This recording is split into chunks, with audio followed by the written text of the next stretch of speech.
боковой. Вилисом. Пальцы разминаем. Писатель.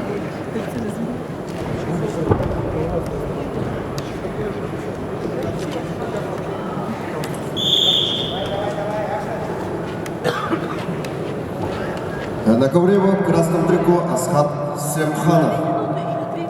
Казахстан. Город Семей.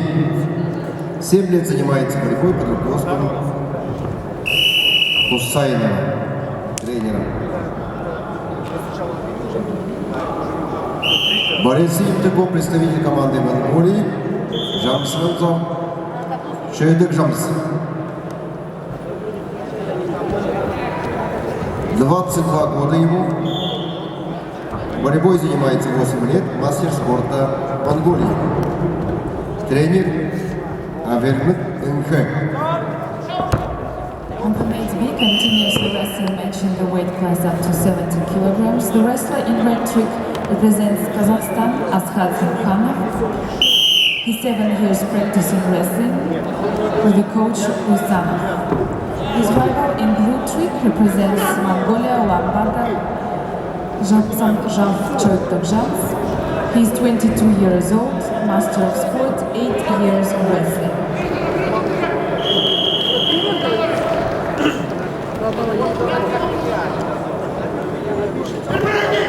А на ковре победу одержал Асхат Семханов, Казахстан.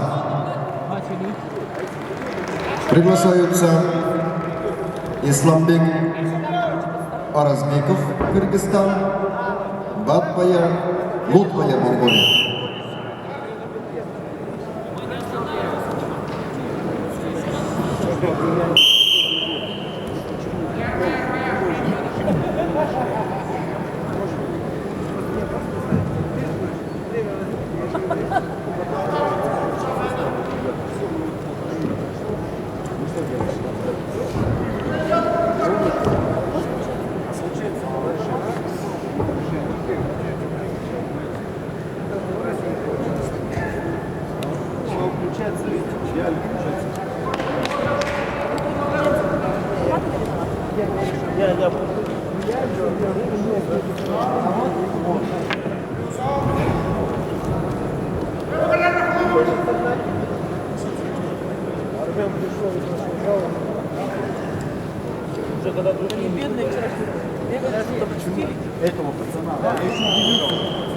На ковре А в красном трико борется Эрдем Будажанов.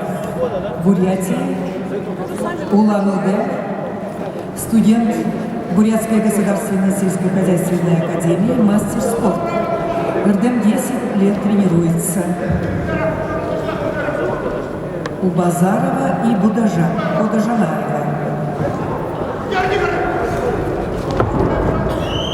Дмитрий Зантуров борется в синем трико. Россия, Иркутская область. Клуб «Арена». Дмитрий Зунтоев, мастер спорта, 10 лет занимается борьбой. Тренер Руслан Баракшонов.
Она выиграла, я бы не поехал. А та стала призером.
На ковре А победил Эрдем Будажанаев.